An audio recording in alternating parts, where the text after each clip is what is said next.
There comes a moment in life that almost nobody prepares you for.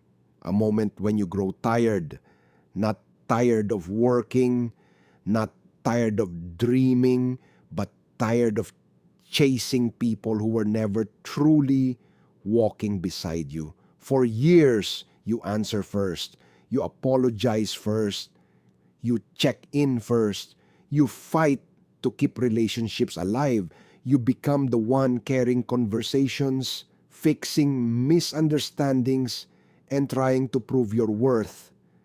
And then, one day, you stop not because you hate them, not because you're angry, but because something inside you finally becomes quiet. Strangely, that is often the exact moment people begin looking for you. The friend who never replied suddenly sends a message. The person who ignored you starts watching everything you do. The one who seemed completely uninterested suddenly wants to reconnect. Why? Why does this happen only after you walk away?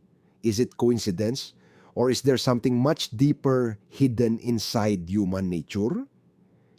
Centuries ago, the Stoic philosophers observed this pattern long before social media, smartphones, or modern psychology ever existed. They understood something about human behavior that many people spend their entire lives trying to understand.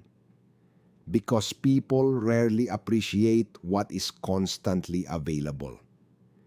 They notice absence, not presence. Think about the sun. You almost never stop to admire it until clouds hide it for days. Only then do you realize how much light it gave you. People often work the same way.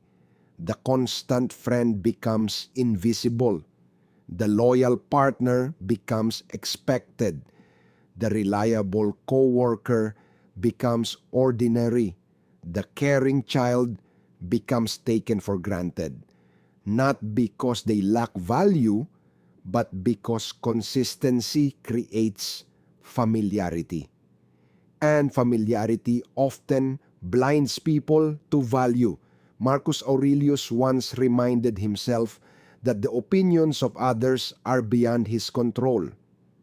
Most people read those words as advice about confidence, but hidden beneath them is another lesson. The moments your peace depends on someone else's attention, you quietly surrender your freedom. Many people spend years trying to earn respect by giving more time, more effort, more explanations, more patience. They believe that if they love harder, people will eventually love them back. But reality doesn't always work that way. In fact, sometimes the harder you chase, the easier it becomes for others to stop running.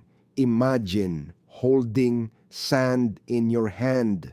Grip it tightly and it slips through your fingers.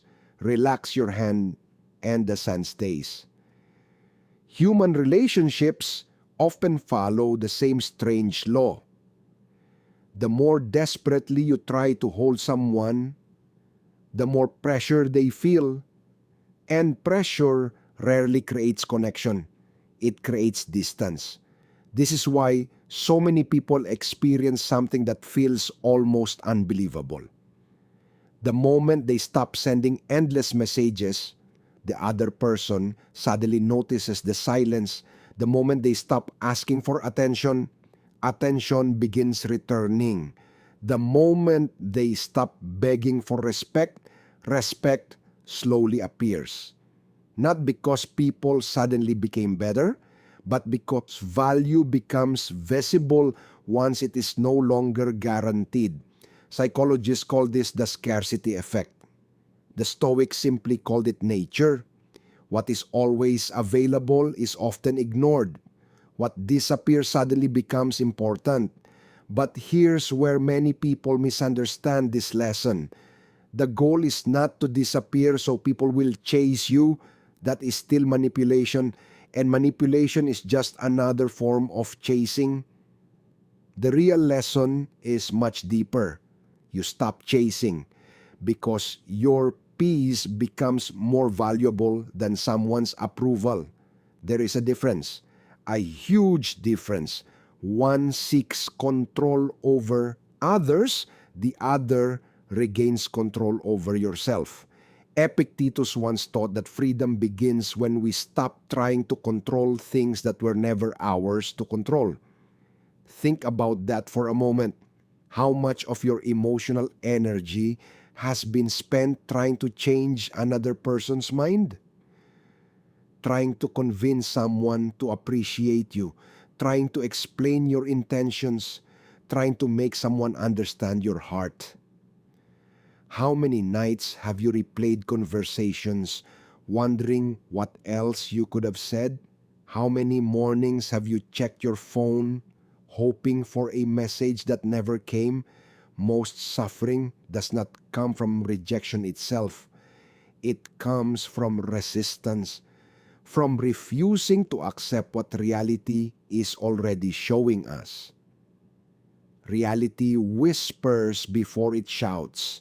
It gives signs, delayed replies, broken promises, one-sided effort, empty words. But many people ignore those whispers because hope speaks louder. Hope tells us, maybe tomorrow. Maybe they'll change. Maybe they just don't realize my value. Sometimes they don't. Sometimes they never will. And that truth hurts. But it also sets you free. Because once you stop chasing someone who refuses to walk beside you, you finally have enough energy to walk toward your own life, toward your own purpose, toward becoming someone whose happiness no longer depends on another person's decision. Ironically, that quiet confidence is what people notice most, not because confidence is loud, but because it doesn't ask for permission. It doesn't beg to be seen. It simply exists.